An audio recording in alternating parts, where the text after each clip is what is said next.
ദൈവനാമത്തിന് മഹത്വം ഉണ്ടാകുമാറാകട്ടെ. ഇന്ന് വരെ ജൂപ്പാൻ ദൈവം തന്ന ഉപകാരങ്ങളെ ഓർത്ത് സ്തോത്രം ചെയ്യാം. ഞാൻ കുര്യൻ എം ചാക്കോ.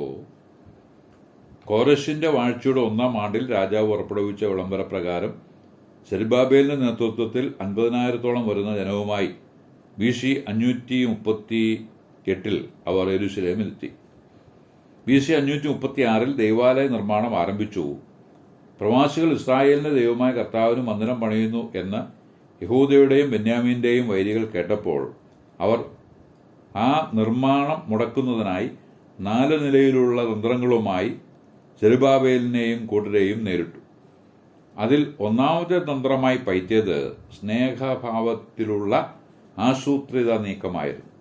ആ നീക്കം മുളയിലെ നുള്ളി സെരുബ്ബാബേലും കൂട്ടരും മുമ്പോട്ട് നീങ്ങി, ഞങ്ങളുടെ ദൈവത്തിന്റെ ആലയം പണിയുന്നതിൽ നിങ്ങൾക്ക് ഞങ്ങളുമായി കാര്യമൊന്നുമില്ല എന്ന് പറഞ്ഞ് നിലപാട് വ്യക്തമാക്കി. ഒന്നാമത്തെ തന്ത്രം വിഫലമായി എന്ന് മനസ്സിലാക്കി ശത്രുക്കൾ അടുത്ത തന്ത്രം എടുത്ത് പയറ്റുകയാണ്. ഇസ്രായേലിന്റെ പുസ്തകം 4:4 എഴുതിയിരിക്കുന്നത്, ആകയാൽ ദേശനിവാസികൾ യഹൂദാജനത്തിന് ധൈര്യക്ഷയം വരുത്തി ദേവാലയ നിർമ്മാണം നടത്താതിരിക്കുവാൻ അവരെ പേടിപ്പിച്ചു.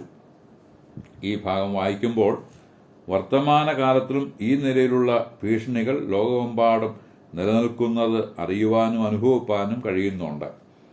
വിശേഷ്യ സുവിശേഷ പോർക്കളത്തിൽ അടരാടുന്ന പോരാളികൾ നേരിടേണ്ടി വരുന്ന പോരാട്ടങ്ങൾ വ്യത്യസ്ത തലത്തിലും ഉള്ളതാണ്. എഫേസ്യ ലേഖനം 6:12 അത് വ്യക്തമാക്കുന്നുമുണ്ട്. അവിടെയൊക്കെ നമ്മെ നിലനിർത്തുന്ന ദൈവത്തിന് സ്തോത്രം. പ്രവർത്തികളുടെ പുസ്തകം 4:13 പത്രോസും യോഹന്നാനും അധികാരികളുടെ മുമ്പിൽ ധൈര്യത്തോടെ നിൽക്കുമ്പോൾ അവർക്ക് ആശ്ചര്യം തോന്നി. ഇവർ പഠിപ്പില്ലാത്തവരും സാമാന്യരുമായ മനുഷ്യരാണല്ലോ, ഇത്ര ധൈര്യത്തോടെ നിൽക്കുവാൻ കാരണമെന്ത്? അത് അന്വേഷിച്ച അധികാരികളുടെ മുമ്പിൽ മുടന്തനായിരുന്ന മനുഷ്യനുണ്ടായ സൗഖ്യ കാരണം പത്രോസ് വിവരിക്കുന്നുണ്ട്. അത് മനസ്സിലാക്കാനോ ദൈവശക്തിയുടെ വ്യാപാരം ഗ്രഹിക്കാനോ അവർക്ക് മനസ്സായില്ല. അവർ പല നിലയിലുള്ള പ്രയാസങ്ങളുണ്ടാക്കി. അവർ ഒന്നുചേർന്ന് പത്രോസിനും യോഹന്നാനും എതിരെ സംസാരിച്ചു. ഏത് ശക്തിയാലാണ് നിങ്ങളിത് ചെയ്തത്? ഏതു നാമത്തിലാണ് ഈ പ്രവൃത്തിക്കായി നിങ്ങൾ ധൈര്യപ്പെട്ടത്? അപ്പോൾ പത്രോസ് പരിശുദ്ധാത്മാവ് നിറഞ്ഞവനായി അവരോട് പറഞ്ഞത്, ജനത്തിന്റെ പ്രമാണികളും മൂപ്പന്മാരുമായുള്ളവരെ, ഈ ബലഹീന മനുഷ്യനുണ്ടായ ഉപകാര നിമിത്തം ഇവൻ എങ്ങനെ സൗഖ്യമായി എന്ന് ഞങ്ങളെ ഇന്ന് വിസ്തരിക്കുന്നു എങ്കിൽ അറിഞ്ഞുകൊള്ളുക. നിങ്ങൾ ക്രൂശിച്ചവനും ദൈവം മരിച്ചവരിൽ നിന്ന് ഉയർപ്പിച്ചവനുമായി നസറായനായ യേശുവിന്റെ നാമത്തിൽ തന്നെ ഇവൻ സൗഖ്യം ലഭിച്ചവനായി നിങ്ങളുടെ മുമ്പിൽ നിൽക്കുന്നുവെന്ന് എല്ലാ ഇസ്രായേൽ ജനം ഒക്കെയും അറിഞ്ഞുകൊള്ളുവിൻ. മറ്റാരിലും രക്ഷയില്ല. നാം രക്ഷിക്കപ്പെടുവാൻ ആകാശത്തിന് കീഴിൽ മനുഷ്യരുടെ ഇടയിൽ നൽകപ്പെട്ട വേറെ ഒരു നാമവും ഇല്ല. ജനത്തിന്റെ പ്രമാണികൾ വടികൊടുത്ത് അടിമേടിച്ചതുപോലെയായി. ഒരു ബലഹീന മനുഷ്യന്റെ ബലഹീനത മാറി സൗഖ്യമുള്ളവനായി തീർന്നാൽ സന്തോഷിച്ച് ദൈവത്തെ സ്തുതിച്ചാൽ മതിയല്ലോ. ഒരുവന്റെ കള്ളുകൂടി മാറി, വെറുക്കൂത്ത് മാറി, സമയത്തും കാലത്തും അവൻ വീട്ടിൽ വരുന്ന അവസ്ഥയായി, ഭാര്യയോടും മക്കളോടും കൂടി പ്രാർത്ഥിക്കുന്നവനായി, വേദപുസ്തകം വായിക്കുന്നവനായി. ഇത് കാണുമ്പോൾ പ്രമാണികളും കൂടെയുള്ളവരും പറയും, അവൻ സുഖമാറി. കുടുംബക്കാർക്ക് ഇത് പറ്റില്ല. അവനെ സമൂഹം ഒറ്റപ്പെടുത്തണം. ആ നിലയിൽ എത്രയോ പേർ ഒറ്റപ്പെട്ടവരായി തീർന്നിട്ടുണ്ട്. മേൽ പ്രസ്താവിച്ച വചനങ്ങൾ പത്രോസ് പ്രസ്താവിച്ചത് സൗഖ്യം പ്രാപിച്ച മനുഷ്യനെ ചേർത്ത് പിടിച്ചുകൊണ്ട് ആയിരുന്നതിനാൽ പ്രമാണികൾക്ക് എതിർ പറയുവാൻ വകയില്ലാതെ പോയി. അത് പ്രവർത്തിയുടെ പുസ്തകം 4:14 പറഞ്ഞിട്ടുണ്ട്. അവർ ഒന്നടങ്കം പറഞ്ഞത് പഠിപ്പില്ലാത്തവരും സാമാന്യമായവരുടെ ഒരു ധൈര്യം, അതൊന്ന് വേറെ തന്നെ. ഈ ധൈര്യം ഇവർക്ക് എവിടെ നിന്ന് കിട്ടി? ക്രിസ്തുയേശുവിന്റെ കൃപയാൽ ലഭിച്ചു എന്നതാണ് ഉത്തരം. തിമോത്തിയോസിന് എഴുതിയ 2-ാം ലേഖനം 2:1 പൗലോസ് പ്രബോധിപ്പിച്ചെഴുതുന്നത്, എൻ്റെ മകനെ, ക്രിസ്തുയേശുവിലുള്ള കൃപയാൽ ശക്തിപ്പെടുക എന്നാണ്. പത്രോസിനും യോഹന്നാനും കിട്ടിയ ധൈര്യം കൃപയാലുള്ളതാ. സ്തെഫാനോസ് കൃപയാലുള്ള ധൈര്യത്താൽ ശക്തിപ്പെട്ട് മരണസമയത്തും ഭയമില്ലാതെ സ്വർഗത്തിലേക്ക് നോക്കി ദൈവമഹത്വവും ദൈവത്തിൻ്റെ വലതുഭാഗത്ത് യേശു നിൽക്കുന്നതും കണ്ടു.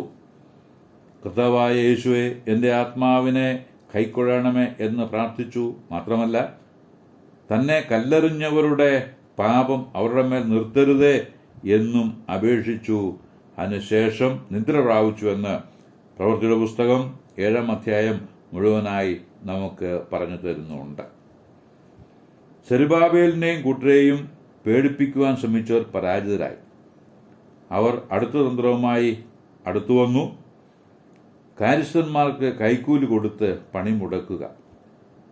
എസ്രാ 4:5 സെരുബ്ബാബേലിൻ്റെയും കൂട്ടരുടെയും ഉദ്ദേശം നിഷ്ഫലമാക്കേണ്ടതിന് അവർ പാർസി രാജാവായ കോരശിൻ്റെ കാലത്തൊക്കെയും ദാര്യാവേശിൻ്റെ വാഴ്ച വരെയും അവർക്ക് വിരോധമായി കാര്യസ്ഥന്മാരെ കൈക്കൂലി കൊടുത്ത് വശത്താക്കിയതായി വായിക്കുന്നു.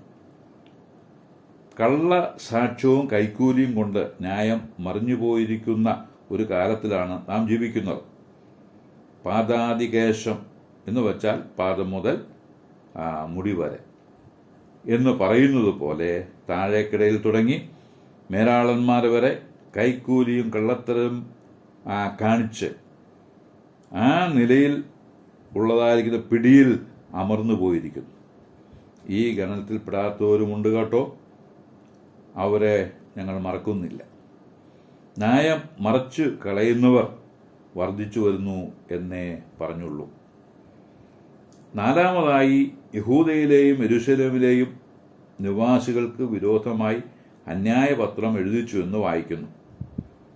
കള്ളക്കത്തും ഊമക്കത്തും ഈ കാലത്തും പ്രചാരത്തിലുണ്ട്.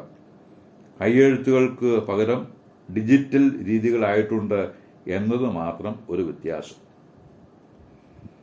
4:7 അർത്ഥവിശിഷ്ടാവിൻ്റെ കാലത്ത് സെരുബ്ബാബേലിനോടും കൂട്ടരോടും അസൂയ മൂത്ത് അവർക്കെതിരായി രാജാവിന് ബിൽദാമും മിത്രദാത്തും അവരുടെ കൂട്ടക്കാരും അർത്ഥവിശിഷ്ട രാജാവിന് ഒരു പത്രിക എഴുതി അയച്ചു. അതിൽ കുശുമ്പും കുന്നായ്മയും കുത്തി നിറച്ചിരുന്നു. അത് വിശ്വസിച്ച് രാജാവ് മറുപടിയും കൊടുത്തു. ആ എഴുത്തും മറുപടിയും എസ്രായുടെ പുസ്തകം 4:7 മുതൽ 23 വരെ കാണുന്നു. ആ എഴുത്തുപ്രകാരം യെരൂശലേമിൽ നടന്നു വന്ന ദേവാലയത്തിൻ്റെ പണി മുടങ്ങിയെന്ന് എസ്രാ 4:24 വാക്യത്തിൽ ഉണ്ട്. ഏകദേശം 15 വർഷത്തോളം ദേവാലയ നിർമ്മാണം മുടങ്ങിക്കിടന്നു. ഈ കാലയളവിലുണ്ടായ ഹഗായി പ്രവാചകന്റെയും സെഖരിയ പ്രവാചകന്റെയും ശുശ്രൂഷ മൂലം ധൈര്യവും ബലവും ലഭിച്ച സെരുബ്ബാബേലും യേശുവയും എഴുന്നേറ്റ് യെരൂശലേമിലെ ദേവാലയം പണിയുവാൻ തുടങ്ങി. ദൈവത്തിൻ്റെ പ്രവാചകന്മാർ 2 പേരും അവരോടുകൂടെ ഇരുന്ന് അവരെ സഹായിച്ചു. യെശയ്യാവ് 50:4 തളർന്നിരിക്കുന്നവനെ വാക്കുകൊണ്ട് താങ്ങുവാൻ അറിയേണ്ടതിന് യഹോവയായ കർത്താവ് എനിക്ക് ശിഷ്യന്മാരുടെ നാവ് തന്നിരിക്കുന്നു എന്ന് എഴുതിയിരിക്കുന്നു.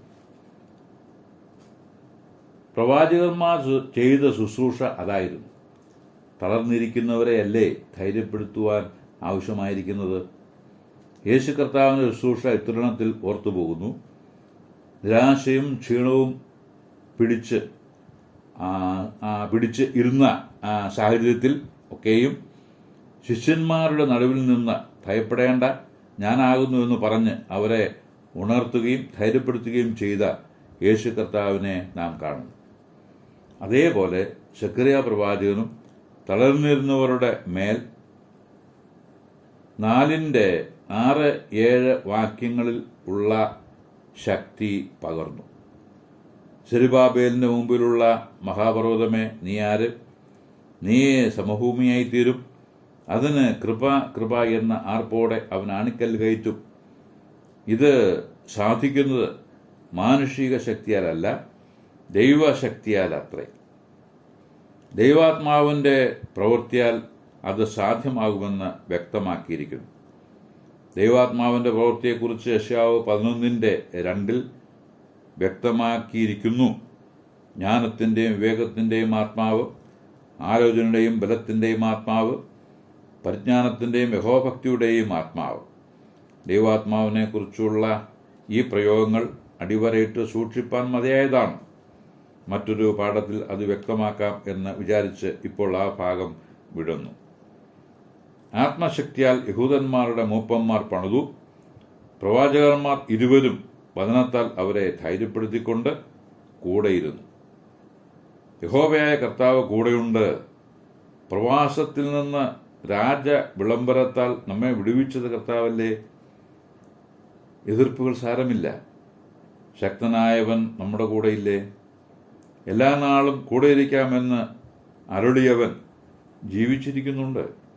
അവിടുന്ന് സഹായിക്കും എന്ന് പറഞ്ഞ് അവരെ ധൈര്യപ്പെടുത്തിക്കൊണ്ടിരുന്നു. അതനുസരിച്ച് പണി പുരോഗമിച്ചും കൊണ്ടിരുന്നു.